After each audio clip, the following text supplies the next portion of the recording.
I, 20 female, have a brother Jake, 31. Jake has a girlfriend, Macy, 28, and they have a baby girl. Since Macy gave birth, she's lived with my mum and me. She has a lot of health issues that were amplified by pregnancy and labour, so we've been taking care of her. Jake still lives in their apartment on his own and comes over every so often. He's putting his all into work right now to progress his career. From what I can tell, he's already doing quite well and they're not financially struggling. He owns their apartment and can afford to give them most of the things they desire, but he says he isn't yet where he wants to be with his career. Meanwhile, Macy is depressed and struggling physically too. She's on several medications and she barely leaves the house. My mom and I do 90% of the childcare because Macy isn't in the state to be doing much, although she tries her best and feels very guilty for how much we've had to do to take care of my niece. My mum and I are happy to help and Macy is like a sister to me now. We're willing to do anything for her. But seeing her so lonely and unhappy is heartbreaking. My brother came over last night to see his daughter for literally 20 minutes, and then he stood up to leave. I followed him out and asked where he always was and why he wasn't here with his wife, who was clearly struggling and taking care of his daughter. He said he works hard and is too tired to come all the way over here after work every day, so he just comes when he can. Bear in mind, it's a 30-minute drive from their apartment to my mum's house. I said one day his daughter won't even recognize him, and neither will his wife because he doesn't try to be here. He said it isn't my business, and if I'm unhappy helping them with the baby, then I should just stop and that no one is forcing me. I said I wasn't unhappy taking care of my niece, but it's heartbreaking seeing his girlfriend alone in that state and him not being there for her or their daughter. I said he comes to see them probably once a week for 20 minutes, and it's not good enough unless he's the freaking president of this nation and doesn't have any time at all, but he's not. He works a 9 to 5, so it's not like he's busier than the regular person. I said he should have been smarter and not have had a child if he wanted to put his career over his family, because now he isn't much of a father. He said he isn't taking advice on how to be a father from a kid who has no clue anything she's talking about, and that none of this is my business, so I should keep my 2 cents to myself from now on. I said I don't have to be older or a parent to know he's a useless father and that his wife and daughter are incredibly unlucky to have a loser like him. I walked into the house before he could respond. I know I was mean, but I don't really regret it, and I don't think it was unwarranted. But my mum said although I was right, I took it too far and may have pushed my brother away. Am I the idiot? Not the idiot. How is it none of your business? You're literally living in the middle of it. It doesn't sound like your brother wants the baby or his girlfriend. All you did was, very appropriately, call that out. I wonder if there are some things going on in their relationship that he hasn't disclosed to you. It's extremely suspicious that your sister-in-law has effectively moved out of their apartment and he hasn't. Thank you for advocating for your vulnerable sister-in-law and niece. I honestly think their relationship is doomed. OP is right. His daughter is going to only consider him a sperm donor, not a father. I read this wondering why he doesn't stay the night once in a while or pick them up to stay at his apartment. He's acting single is what he's doing. They're living as if he's a nearly absent baby daddy, paying child support. Agreed. When I got near the end and read that he's only working a 9 to 5, my jaw dropped. I'll be honest, a 30-minute drive twice a day can really put some wear and tear on a vehicle and cost a lot on gas, but to stay for only 20 minutes and to only visit once a week, that's deadbeat behaviour. He needs a reality check. He clearly doesn't want to be around any of you and wants to blame it on his piddly 9 to 5. Your brother is a deadbeat. Who wants to bet that bro will soon, or already, have a new girlfriend? Yep, he's got another family. I wonder if his girlfriend knows. This so super sounds like your sister-in-law is the side piece. 20 minutes a week and she's okay with that? 20 minutes a day is neglect, for gosh sake. It's time for his girlfriend to take him to court for child support. Hit him where it hurts. I'm 27 female mixed, and if I had $1 for every time someone asked about my ethnic background, I'd be a very rich lady. Normally, when someone asks me where I'm from, I just tell them the general area I reside in. However, oftentimes their question is inevitably followed up with, but like, where are you really from? I work in a field where I luckily don't have to interact with others much, but occasionally, my boss insists I join him for lunch with some hotshot client. So the other day I had a semi-formal lunch with him and one of our biggest clients this year, a very important person who brings the company a lot of money. At one point, the client asks me where I'm from. I tell him what area I currently live in. Of course, he asks me again where I'm really from. I tell him I was born in this country. Then he said, "My exotic looks tell a far more interesting story." I honestly couldn't believe my ears. I decided to troll and told him that my mom gave birth to me on a roller coaster and that my life has been going up and down ever since. I added that getting asked where I'm really from is always a low point. My boss intervened very quickly and apologized to the client on my behalf. He said that I didn't mean it, and I said that I definitely did mean it. Surprisingly, the client laughed and apologized to me. The rest of the lunch went fine. Afterward, I had a chat with my boss, who said that my behavior was incredibly unprofessional, rude, and shockingly childish. He said that I not only embarrassed him, but the company at large. I honestly didn't care for the conversation and simply replied that I have the right to answer stupid questions like that how I see fit. He said that we all have to say or do things we don't like to keep the peace, and that it was simply a compliment. He also said I'm lucky that I left a good impression on the client, otherwise he would have taken further action. Am I the idiot here? I work in a field where I luckily don't have to interact with others much, but occasionally my boss insists I join him for lunch with some hotshot client. This is the first thing I noticed in your story. Why does your boss insist you join him occasionally when the client is a hotshot? Unless you're hot and your boss wants to just show up with eye candy, that would explain the exotic question. Yeah, I bet money this is the answer, and the real idiot here is the boss for putting OP in that situation. The exotic question was peak cringe, but it definitely would have been wiser to take it on the chin. It sounds like the client took your response with good humor, so I presume he was asking with insensitivity but not with malice. You are totally justified for poking back, but your boss doesn't have your back, and it is the problem. It sounds like he's one of those guys who would let a client take a dump on him for a juicy commission. Well, OP, you have the right to answer that question in any way you want. Your boss has the right to fire you if you cost him a client. Sometimes standing your ground is worth the cost, and you get to decide when that is. You are the idiot, but now you won't have to bother going on any of these client lunches anymore. My sister Madison was bullied in school, her worst bully being James.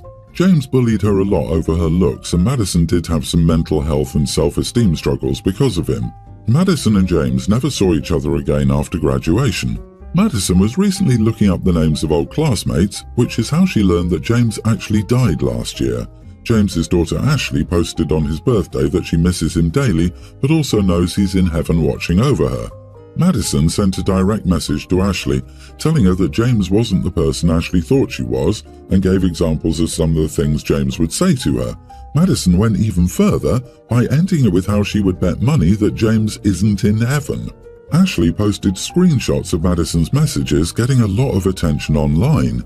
People are leaving comments on Madison's page calling her a horrible person, and she claims that many people unfriended her online. Madison knows some of the people who saw the posts in real life. I don't think it's likely, but Madison is still afraid that this could reflect badly on her at work and possibly impact her ability to get a promotion if her supervisors find out. Madison admits she was angry and didn't think before messaging Ashley, but that it was still justified and she shouldn't have to bite her tongue because James dying doesn't change how he treated her in school. I told Madison that she was to blame for the aforementioned issues and should apologize to Ashley. I agree you don't need to lie that someone was a great person, even if they've died. But what did she think messaging a grieving kid those things would accomplish? Madison told me she may have done something reckless in a moment out of anger, but I'm a terrible sister for not having her back. Our dad is defending Madison because it took years for her to regain her self-esteem because of how people like James treated her in school. Dad says Ashley is young, but she's the same age as Madison was when James was making the comments he did towards her, and eventually she'd have to learn some hard truths about who her parents were. Looking back, our mom said it's obvious that Madison responded poorly, but it was done in a moment of anger when she wasn't thinking. Mom insists that everyone would have moved on from it if it hadn't happened online, and this kind of blowback to Madison isn't justified. Our parents both told me that I'm the one who owes an apology to Madison because everyone has gone too far in moments of anger, and Madison doesn't deserve this kind of stress. They told me a good sister would have had compassion instead of judgment. Am I the idiot? Not the idiot. It doesn't matter how terrible your life has been, you don't have the right to take your anger out on completely innocent people. I'd go so far as to say Madison became a bully when she did that, And if your parents try to excuse her pain, tell them that the vast majority of bullies were acting out because of pain and anger, and that doesn't change the fact that they are bullies. Yeah, like, I feel for Madison, I do. I had some intense bullies in high school, so I still hold a grudge over it even many years later. But you know what I would never do? Rake their grieving children over the coals of their long-dead sins. What sort of closure could I possibly gain by bullying a child for the heck of it when their dad did at least their whole lifetime ago? Madison could have ignored the post as no one asked her for help on funeral expenses or anything like a scholarship to honor him. Or, even though I don't think she had to, Madison could have said something general like, "I hope he turned his life around and found peace." She didn't have to tell the full truth, unprompted, about someone no longer alive to defend themselves to a grieving family member, and when no one was asked to give or donate. It's just wild that Madison was bullied but still decided it would be okay to bully a child as an adult. Not the idiot. You're the only sane one in your family. I, 28 female, am engaged to my fiancé Dave, 28 male. This week I went to my hometown and invited him to come with me so he could meet my family. He's met my brothers and mom, but not my dad and extended family. When I was 16, my dad cheated on my mom with a very well-known escort and then married her. Not only was I going through a tough time dealing with our family being torn apart, but I also had to deal with all the ridicule of having an escort stepmom. People weren't as open with her work back then, and it was a nightmare for me when people found out, especially since my stepmom was very vocal and confident about her work. I changed schools in my senior year because I couldn't handle everyone making fun of me because my dad and stepmom. My older brother got suspended once because another kid joked about hiring our stepmom for a good time, and they got into a big fight. I stayed with my mom full-time and barely spoke to my dad or stepmom. My dad wanted equal custody of me and my brothers. They were 17 and 14 years old at the time, but none of us wanted to live with him and his wife, and he couldn't really force us to split our time for him.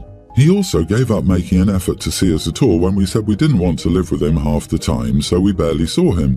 When I finished high school, I left our hometown and moved to a big city for college. My brothers also moved there, and our mom would come to visit us all the time, so I didn't bother going back to our hometown.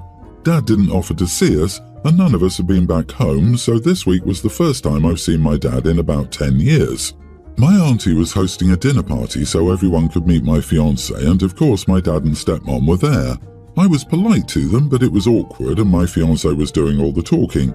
Stepmom asked us when and where the wedding was, and my fiancé told her, "It's on the 2nd of December. She said, "Wow, and you still haven't sent out invites?" My fiancé looked at me awkwardly and I answered, "We have sent out invites, but our guest list is limited and we're only inviting our closest friends and family, so I couldn't make space for you and Dad. I'm sorry, we aren't inviting anyone we aren't super close to. We'll be having 30 guests in total." She just smiled and said she understood. The next day, my dad visited my fiancé and me at our Airbnb, and he asked me why he and his wife weren't invited to our wedding. He said, "I'm his only daughter and he'll feel like a failure if he can't walk me down the aisle." I said, "It makes me sad that my dad won't walk me down the aisle either, but I'm not going to make a fuss about that tradition when we've barely spoken since I was 16. We don't have a father-daughter relationship, and I won't pretend like we do just for my wedding." He started crying and asked how long I planned to punish him for what happened between him and my mom. He said he feels like he lost his children 12 years ago when he divorced my mom, and now I'm putting the final nail in the coffin. I told him I don't hold resentment over his divorce from my mom and everything he did, but the fact of the matter is we aren't close anymore and I'm not interested in faking it. Am I the idiot? Not the idiot. Your dad is feeling like a failure because he is a failure of a dad. The audacity of people.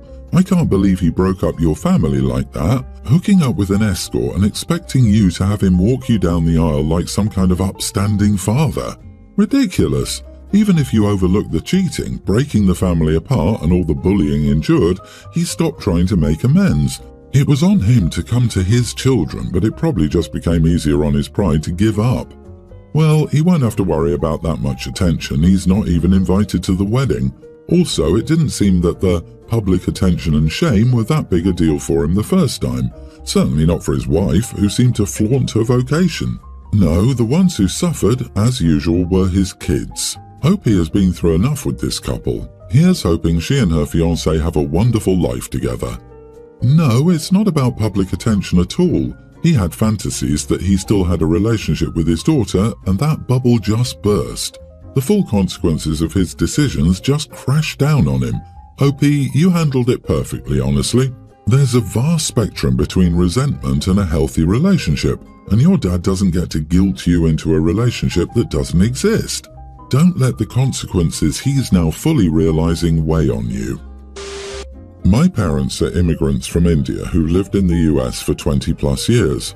For some background info, India was colonized by the British for a long time, and that, in combination with various mutually unintelligible languages, led to English being widely taught in schools and spoken. My parents, typically educated people, are fluent in English. She and I met at a company event for the company she and my parents work at, so she's well aware of where my parents work. Anyhow, my girlfriend is planning to meet my parents soon and asked if I would translate between her and them. I asked what she meant, and she said she assumed they didn't speak English. I pointed out, even notwithstanding the region's history, my parents have lived here for longer than she or I have been alive and work white-collar corporate jobs, so it's common sense to realize they speak English perfectly well. She said she didn't realize, and this annoyed me a bit. She said it's unfair of me to be annoyed about an honest mistake, but I think it's a fair thing to be annoyed about. Am I the idiot here? Not the idiot. So she was clueless and/or latched onto insulting stereotypes about immigrants. If this matches larger patterns you don't like in her behavior, you can consider whether she's the kind of person you should be with. She sounds unintelligent. It's worth being annoyed about, but how much is up to you. Don't ever attribute to malice what can be attributed to ignorance. It's a dumb question and a dumb mistake for your girlfriend to have made, but it doesn't mean there's any malice in it. She's probably just nervous about meeting your folks and overthinking, which led her to tossing a bit of logic out the window. Try not to be so hard on her. You are the idiot if you continue to hold this against her, I think.